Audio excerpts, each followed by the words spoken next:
How do you engage with different communities and different diversity groups as well? TfL has quite an established relationship with many groups and has an independent advisory board as well. Luckily for us, we have quite a lot of contact already with, through existing relationships and so forth. And we just make sure that there are regular updates, regular conversations, regular input from those groups and regular contact. So that's happening. We continuously research, obviously, so we do usability testing, accessibility testing, but we also do upfront research. So for example, what we did a few years back before we launched TfL Go, we did quite an in-depth study on what sort of barriers people who are using wheelchairs or electric scooters are facing. And not only the physical barriers, the actual barriers of lifts being out of service or ramps not being in place and so on, but also mental barriers, fear,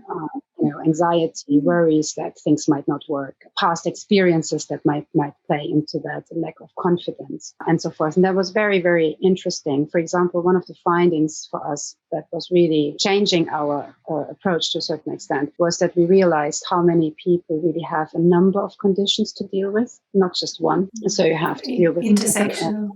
Multiple disabilities, and the level of anxiety associated with that, and the level and the need for traveling also was something that we weren't quite as aware of, I believe, at the time. For example, the number of hospital visits and doctor visits that people who have disabilities have to face, and the importance of those appointments to be on time, for example.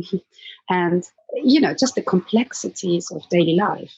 That was really, really important to us. And the realization that, for example, the London Tube is the fastest mode in the city. So even if you could drive with your car, it wouldn't necessarily be faster because you might get stuck in traffic. So having something like the Tube being available to you can be really, really life-changing for some people. So the bus network, for instance, is very accessible. But yes, the Tube, surfacing that information, making easier for people to find lift outages in a step-free map, I think will further increase their confidence. So hopefully, it will help breaking down those barriers over time. And, and I think it's a gradual process. I think it will not happen overnight. I think, I really hope, and, in this interview, I can just reiterate that I hope people will try it. And I hope people will come back with feedback and let us know what doesn't work or what works. And what would be the best place to share this feedback? I think you mentioned